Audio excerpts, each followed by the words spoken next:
하나님 말씀 시편 103편 13절 한 절 말씀입니다.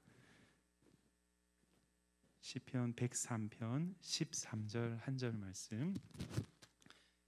지난주 보았던 말씀인데요. 한 번 더 보고 싶어서 여러분들과 함께 나누기 원합니다. 시편 103편 13절 한 절 말씀. 우리 같이 한번 합독하여서 읽도록 하겠습니다. 시작. 아버지가 자식을 긍휼히 여긴 같이 여호와께서는 자기를 경외하는 자를 긍휼히 여기시나니. 아멘.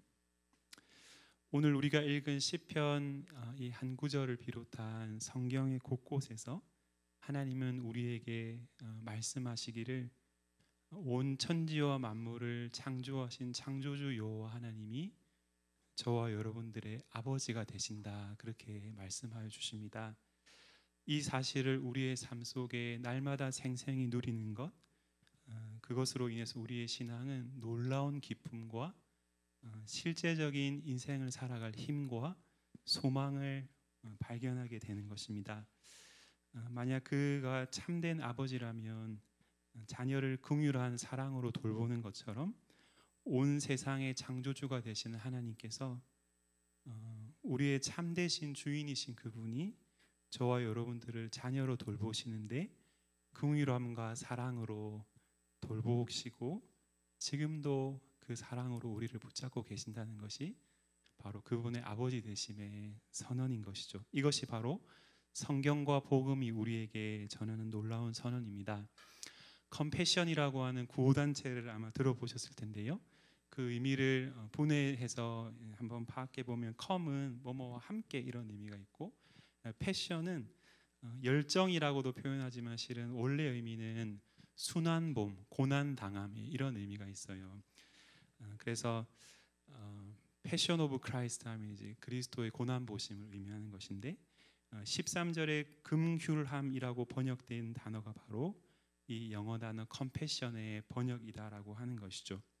하나님은 저와 여러분들이 아파하며 단식하며 눈물을 흘릴 때에 고통 가운데 어려운 인생의 밤과 같은 시간들을 보내고 있는 동안에 하나님은 하늘 위에서 그저 관망하시면서 그냥 손 하나 이제 까딱하셔서 우리에게 어떤 일들을 행하시는 분이라 말씀하지 않으시고, 기독교의 놀라운 신비 중의 하나인 성육신의 교리와 같이 하나님은 우리 곁으로 찾아오신다라고 하는 것이죠.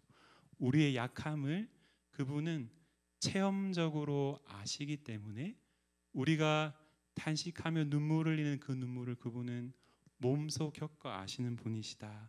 그런 분이 우리의 참된 구원자가 되신다라고 성경은 말하고 있다라고 하는 것입니다.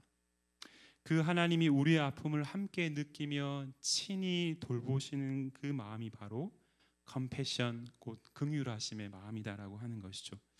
오늘 하루를 겨우겨우 감내하며 살아가고 있는 인생들을 향해서 하나님은 하나님 바로 내가 너의 아버지시다, 가장 친밀한 관계 속에 하나님 우리를 두신다 표현하는 것이죠. 갈라디아서 4장 4절 이하를 보면 이렇게 말합니다. 때가 참에 하나님이 그 아들을 보내사 여자에게서 나게 하시고 율법 아래에서 나게 하신 것은 율법 아래에 있는 자들을 속량하시고 우리로 아들의 명분을 얻게 하려 하심이라. 너희가 아들임으로 하나님이 그 아들의 영을 우리 마음 가운데 보내사 여호와 하나님을 아빠 아버지라 부르게 하셨느니라, 이렇게 말씀하고 있는 것이죠. 하나님이 그 아들 예수 그리스도를 보내어 주셔서 우리로 하나님의 자녀됨의 명분을 얻게 하셨다라 그랬을 때에 이 명분은 아들에게 보장되어진 아버지의 모든 권리를 의미하는 것입니다. 곧 아들은 아버지의 모든 것을 누리는 존재다라고 하는 것이죠. 아버지의 모든 지위와 소유와 부와 명예, 그분의 권세와 모든 존귀와 아름다움, 아버지가 지니시는 그 모든 것을 아들은 누리는 존재인데, 저와 여러분에게 바로 그 모든 존귀, 영광, 아름다움과 능력과 고귀한 지위를 우리는 그분을 향해서 그 어떠한 아름답고 참 이쁘고 사랑스럽게 받아들여질 만한 일을 행한 적이 한 번도 없었음에도 불구하고 심지어 그분을 멀리하고 미워하며 대적함으로 하나님과 원수된 삶을 살아갔음에도 불구하고 예수로 말미암아서 그분이 저와 여러분들을 자녀라 부르시며 우리가 그분을 아빠 아버지로 부를 수 있게 해주셨다라고 하는 것이죠.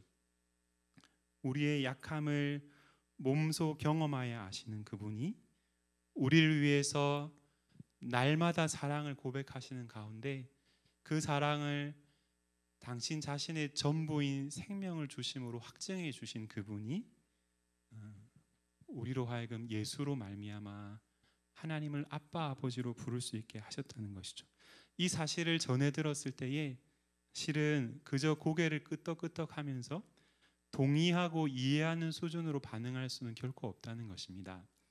출애굽 당시 이집트 사회나 또 고대의 로마 신약 시대의 로마 제국의 시대에 신 곧 하나님의 아들이라 불리워진 존재는 오직 애굽의 파라오 왕 한 사람밖에 없었습니다. 그리고 로마의 황제 한 사람밖에 없었다는 것이죠. 온 세계를 통치하는 통치자로서 스스로 자기 자신만이 신이라 말했고 혹은 신의 아들이라 여겼다는 것이죠. 왜냐하면 그들이 정말 신적인 권능을 지닌 존재와 같이 세상에서 드러났기 때문에. 그러나 그들은 우리가 잘 아는 바처럼 인생에 불과한 참된 신이 아니었기에 그들의 탐욕과 제국의 그 폭압으로 인하여서 얼마 못 가 망했던 것이죠. 인류의 긴 역사에 비추어서 제국의 역사는 오랜 역사라고 불리울 수 없어요. 아주 잠시 동안 그랬던 것이죠. 주님 당시에 그랬다면은 오늘날에는 제일 잘 나가는 1등만 그런 존귀하고 그런 높은 존재다 그렇게 말할 수 있을 텐데 실은 이게 세상이 기본적으로 다 동의하는 그런 세계관이라 할 수 있을 거예요. 높고 존귀한 자는 1등만 그렇다는 것이죠. 탁월한 힘을 지닌 존재들만 가치로 여겨지는 이 세상 가운데에서 그것이 너무나 당연한 이 세상 안에서 기독교는 하나님이 저와 여러분들의 아버지이시다. 우리가 연약하고 늘 넘어지고 늘 하나님의 사랑으로부터 가까이 있기보다는 멀리 하려 하는 저와 여러분같이 너무나 보잘것없어 보이는 인생들을 향해서 하나님의 존귀한 자녀됨을 성경이 우리에게 가르쳐 말씀하는 것이죠. 결코 쉽게 받아들일 수 있는 사실이 아닌 이 사실을 성경이 우리에게 선언했을 때에 정말로 그 당시의 사람들은 복음 앞에서 놀랍고 경이로워하며 기뻐하며 반응했을 것이다라고 하는 것이죠. 창조주이신 그 무한하신 존귀와 영광을 지니신 그분이 가장 가까이 우리가 마음껏 부르며 누릴 수 있는 아버지라는 사실을 성경이 우리에게 말씀하는 것이죠. 오늘 여러분과 함께 하나님을 아버지라 부를 수 있게 하셨다는 사실이 어떤 의미를 지니는지를 함께 살펴보기를 원하는 것입니다. 아버지라고 하는 이 표현은 말 그대로 생물학적인 그런 아버지를 지칭하는 것이기도 하지만 동시에 사람과 돌봄을 우리에게 베푸시는 존재라는 의미를 또한 가지는 것입니다. 하나님이 우리의 너무나 선하고 사랑 많으신 아버지다라고 말할 때에 사실 힘들어하는 사람들이 종종 있음을 봅니다. 자신의 삶의 평생의 경험 가운데에서 아버지로부터 말미암는 많은 상처들을 겪고 살아온 사람들은 아버지에 대한 부정적 상을 늘 마음속에 가지고 있기 때문에 하나님 그분이 아버지라 그럴 때에 잘 받아들여지지 않는 것이죠. 그러한 상처를 지는 이들에게는 아버지란 존재는 그저 생물학적인 아버지인 것이지 결코 사랑으로 항상 우리를 보호하시고 돌보시는 언제나 나를 위해서 내 곁에 항상 있어주는 그런 아버지는 결코 되지 못하였던 것입니다. 어제 제가 어떤 형제 집사님 한 분을 신방하러 그분의 회사에 가서 한 1시간 반, 2시간 정도 이야기를 하는데 신방을 하는 중에 그 집사님한테 전화가 왔어요. 제가 좀 받아보시라고 그랬는데 고등학생 아들이 전화를 이렇게 아빠한테 한 거예요.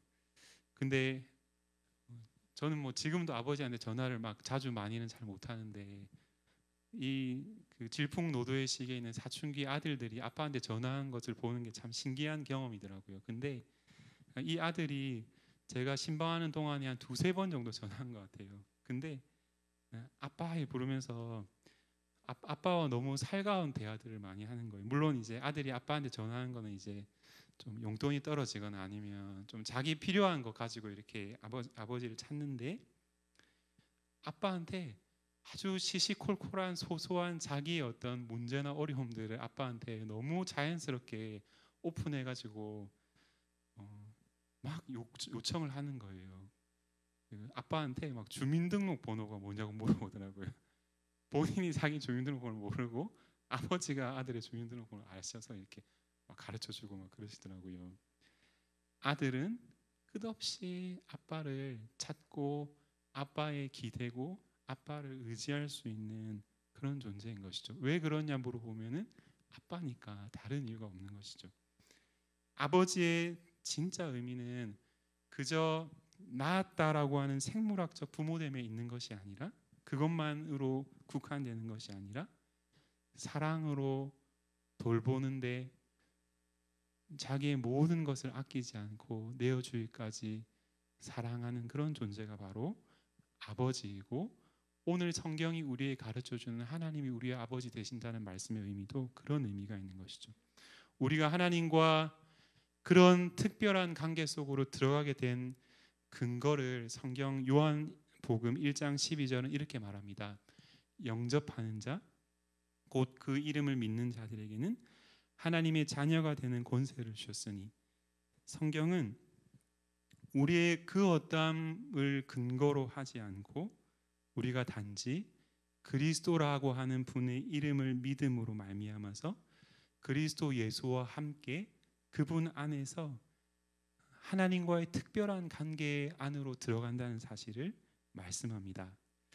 그리스도로 말미암아 그분을 믿고 의지하여서 전적으로 내 삶을 그분께 다 맡겨 의탁드릴 때에 하나님은 저와 여러분의 아버지가 되어 주신다라고 하는 것이죠.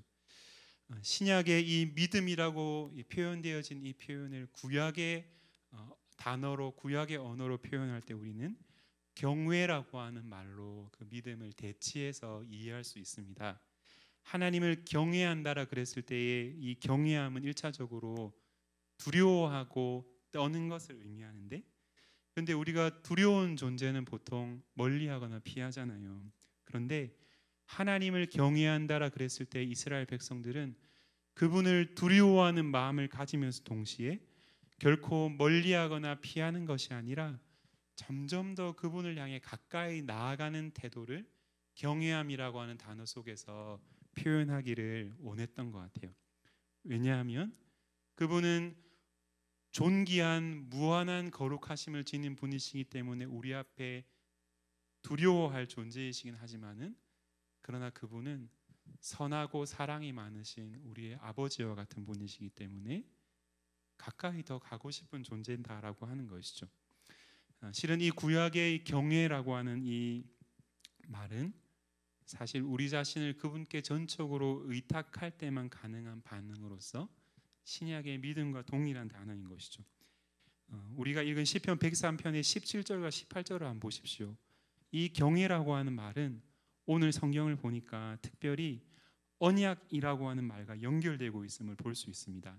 하나님은 그분을 경외하는 마음을 갖고 그분을 두려워하지만 동시에 사랑함으로 온전히 의지하는 마음으로 그 모든 언약을 지키는 이들을 자녀와 같이 자녀로 돌보아 주신다 말씀하는 것이죠. 여호와 인자하심은 자기를 경외하는 자에게 영원부터 영원까지 이르며 그의 의는 자손의 자손에게 이르리니 곧 그의 언약을 지키고 그의 법도를 기억하며 행하는 자에게로다. 하나님은 그분을 믿고 의지하여 경외하는 모든 이들을 언약 안에서 자녀로 맞아 주신다는 것입니다. 그분은 결단코 우리를 버리지 않으신다는 것이죠. 그 말씀을 하는 것입니다.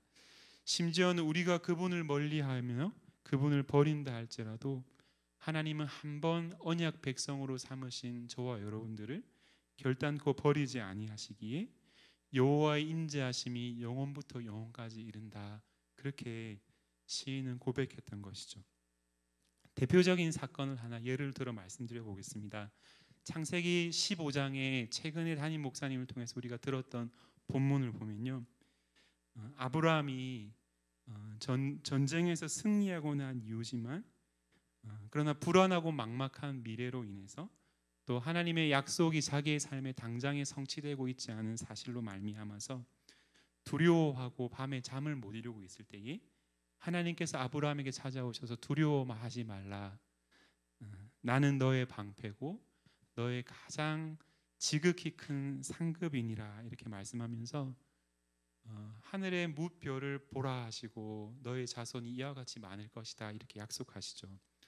놀라운 약속을 주신 것입니다. 마틴 로이드 존스 목사님 같은 경우에는 바로 이 아브라함을 통해서 날 씨, 그리고 이 무별과 같이 많은 자손이라고 할 때 이 자손을 아브라함이 오실 메시아 그리스도로 믿었다, 이렇게도 해석을 해요. 그래서 아브라함도 오실 그리스도를 믿는 믿음으로 하나님 앞에 반응했다라고 표현하는데, 그러자 창세기 15장 6절에서 아브라함이 여호와를 믿으니 여호와께서 이를 그의 의로 여기셨다, 이렇게 말씀하는 것이죠. 그 사건이 있고 난 이후에 직후에 횃불 언약이라고 불리우는 아브라함과 하나님이 언약을 체결하는 언약 체결식의 장면이 등장하는데요. 20세기의 고대 근동 지역의 이 고고학을 연구한 학자들로 인해서 역사 연구가 발전하게 되었는데, 구약의 학자들이 그 고대 근동 지역의 그 역사 연구의 그 기반하에서 창세기 15장에서 하나님과 아브라함이 맺게 된 이 언약이 고대 근동사에서 정복자인 주군과 곧 왕과 피정복자인 봉신 신하 사이에 체결된 당시 고대의 문화사적인 그 왕과 신하의 조약식 체결 장면과 아주 흡사한 요소들이 이 창세기 15장의 횃불 언약 속에 담겨 있음을 발견했다라고 하는 것이죠. 어떤 식으로 하냐면은 정복한 땅을 신하로 하여금 여전히 다스릴 수 있도록 그렇게 허락해 주면서 왕이 대신에 충성을 서약하는 그런 조약을 체결한다는 것이죠. 그리고 서로 지켜야 될 조약을 글로써 남겨놓고 마지막 조약 체결식을 하게 될 때에 커다란 암소와 같은 짐승을 반으로 쪼개는 일을 한다는 것입니다. 반으로 짐승을 쪼갰을 때에 피가 철철 낭자하고 흘러가고 있겠죠. 그리고 그 피로 낭자한 그 짐승의 사체 사이를 조약을 체결하는 주군과 봉신이 함께 그 사이를 쑥 지나가면서 그 의미가 무엇을 담고 있냐면은 우리 둘 가운데 누구 한 사람이라도 완전한 충성과 또 완전한 돌봄의 이 약속을 어길 시에는 지금 피를 흘리며 죽어가고 있는 이 짐승과 같이 죽임을 당하게 될 것이라고 하는 그 사실을 약속한다는 것이죠. 그런데 놀라운 사실이 하나 있습니다. 오늘 아브라함이 하나님과 맺는 이 언약 가운데는 고대 근동 조약이 보여주는 것과 결정적인 차이가 하나 있다는 것이죠. 하나님과 아브라함이 맺은 이 언약 속에는 대속의 은혜의 성격이 반영되어져 있음을 우리는 볼 수 있다는 것입니다. 고대 근동의 조약의 체결의 핵심은 그렇게 조약을 약속한 이후에 두 당사자가 함께 쪼개어진 짐승 고기 사이를 지나가게 됨으로써 조약 체결이 완성되는데, 그런데 창세기 15장을 자세히 읽어보면은 아브라함이 그 짐승 사체를 지나갔다는 표현이 없습니다. 제가 창세기 15장의 17절을 한번 읽어드리겠습니다. 해가 져서 어두울 때에 연기 나는 화로가 보이며 아브라함은 그저 그 짐승을 눈으로 보고만 있었다는 것이죠. 타는 횃불이 쪼갠 고기 사이로 지나더라. 그날에 여호와께서 아브라함과 더불어 언약을 세워 이르시되. 지금 이 창세기 15장에서 횃불 언약이 체결되는 이 현장 가운데 쪼개어진 고기 사이를 누가 지나가고 있다라고 하는 것입니까? 아브라함은 그 쪼개어진 고기 사이를 지나가는 것이 아니라 하늘로부터 타는 횃불을 보내신 하나님 그분만이 쪼개어진 짐승의 사체를 지나가신다라고 하는 것이죠. 그 의미가 무엇이겠습니까? 내가 너와 이 언약을 맺을 것인데 너와 맺은 이 언약을 어길 시에 지나간다라고 하는 것은 반드시 그 고기와 같이 죽임을 당할 거라는 것을 의미하는 것인데, 아브라함은 가만히 있고 그분만 지나가셨다라고 하는 것이죠. 이 언약의 약속이 어겨질 시에는 내가 너를 나의 언약의 백성 자녀로서 돌보고 사랑하며 끝까지 영원토록 너를 지킨다라고 하는 이 약속을 어길 시에는 내가 쪼개어지겠다 말씀하는 것이죠. 동시에 하나님은 무엇을 우리에게 가르치십니까? 아브라함은 지나가지 않았는데, 아브라함이 지나가지 않을 때에 언약의 백성된 자녀된 우리가 그 사이를 통과하지 않고 그분 앞에 여전히 불순종하며 그분 앞에 그분을 향한 사랑으로 살아가지 않는다 할지라도 너가 불순종할 때에 내가 너를 대신해서 죽을 것이다라고 하는 말씀을 실은 이 햇불 언약을 통해서 하나님께서 우리에게 보게 하신다라고 하는 것이죠. 사실 그렇게 조약을 체결하는 것 자체만으로도 사실 은혜의 성격이 들어 있습니다. 왜냐하면 높은 존재가 내려와서 낮은 존재와 대등한 조건에서 계약을 맺기 때문에 그 자체로 은혜의 성격이 있는데, 그러나 성경과 오늘 복음이 우리에게 가르쳐주는 한층 더 나아가는 하나님의 은혜는 어떤 것입니까?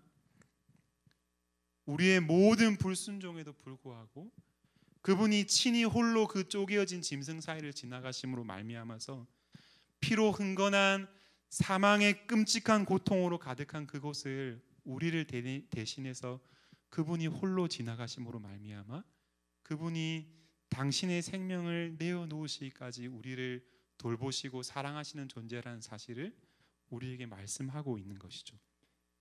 구약에서는 그것이 희미한 그림자와 같이 우리에게 알려졌다면, 신약에 이르러서는 모든 신약의 성도들을 향해서는 아들 예수 그리스도가 십자가에 달려 죽임 당함으로 말미암아 저와 여러분들의 범죄함으로 말미암아 우리가 달려 피 흘려 고통 가운데 죽어 마땅한 그 십자가에 가장 사랑하시는 아들 예수 그리스도를 달려 죽게 하심으로 인해서 우리를 위해 친히 그 쪼개어진 고기 사이를 지나가신 그 하나님께서 당신의 아들을 십자가에 달아 죽이시기까지 우리를 사랑하시는 분이시란 사실을 십자가를 통해서 우리에게 말씀해 주는 것입니다. 우리가 하나님과 맺는 언약은, 우리가 믿음으로 그분을 우리의 참되신 구원자로 고백하는 것은 우리의 불순종의 죄로 인해 우리를 대신하여서 기꺼이 죽임을 당하시기까지 우리를 영원토록 지키고 돌보신다라고 하는 구약의 하나님께서 우리와 맺으신 그 언약을 눈에 보이는 완전한 확증하시는 사랑으로 우리에게 증명하시는, 바로 그 일로 말미암아 우리를 당신의 자녀 삼으시겠다고 하시는 하나님의 그 놀라운 열심을 우리에게 보이시는 사건이라는 것이죠. 하나님이 우리의 아버지 되시는 것은 그저 우리에게 주어지는 일이 아니고 그분의 편에서 보았을 때는 가장 귀하신 값을 지불하심으로 말미암아 우리를 자녀로 받아주신다는 것이죠. 103편의 10절을 제가 읽어보겠습니다.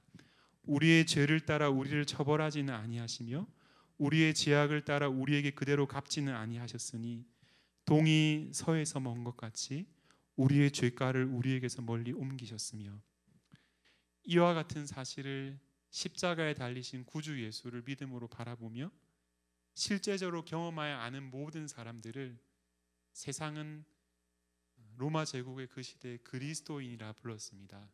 예수쟁이라고 하는 표현이 바로 그런 의미를 담고 있는데, 혹은 신자, 성도라 불렀습니다.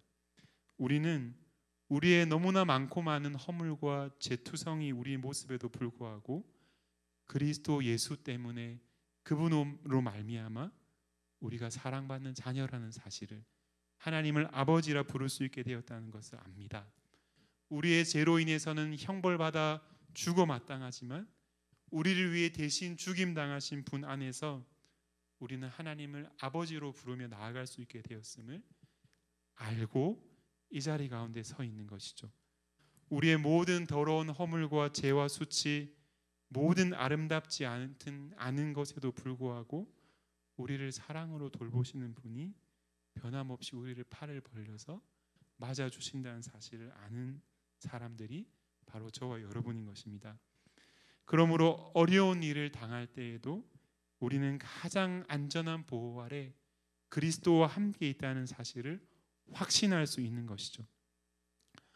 모든 경우에 믿는 성도는 하나님이 우리 아버지 되심을 고백하지만 특별히 고난과 환난 가운데 그 어려움의 때를 통과하는 중에는 더욱더 그분을 아버지라 부르며 의지하며 기댈 수 있다라고 하는 것이죠. 로마서 8장은 말합니다. 그런즉 이 일에 대해 우리가 무슨 말을 하리요? 만일 하나님이 우리를 위하시면 누가 우리를 대적하리요? 자기 아들을 아끼지 아니하시고 우리 모든 사람을 위해 내주시니가 그 아들과 함께 모든 것을 우리에게 주시지 아니하겠느냐? 누가 우리를 그리스도의 사랑에서 끊으리요? 환난이나 공고나 박해나 기근이나 적신이나 위험이나 칼이랴. 그러나 이 모든 일에 우리를 사랑하시는 이로 말미암아 우리가 넉넉히 이기느니라. 내가 확신하노니 사망이나 생명이나 천사들이나 권세자들이나 현재일이나 장래일이나 능력이나 높음이나 깊음이나 다른 어떤 피조물이라도 우리를 우리 주 그리스도 예수 안에 있는 하나님의 사랑에서 끊을 수 없으리라. 사랑하는 성도 여러분, 자기 생명을 주시기까지 우리를 사랑으로 돌보시는 분을 우리는 그리스도 안에서 아버지라 부르는 존재들입니다. 누리고 계십니까? 예전에 교회에서 사역할 때 저녁 예배가 있었는데 항상 저녁 예배 마치면 부교역자들이 일렬로 서서 성도님들을 이렇게 배웅하는 그런 시간들을 가졌는데요. 어떤 부목사님 한 분이 키가 참 크신 분이었는데 아들 둘 있고 딸 하나가 있는 그 가정의 둘째가 어느 날 막 저 멀리서부터 이제 아빠를 향해서 뛰어서 달려오는데 한 과장을 좀 못해서 한 2m 앞에서 아빠를 향해서 자기 몸 전체를 막 던져서 막 점프하여 안기더라고요.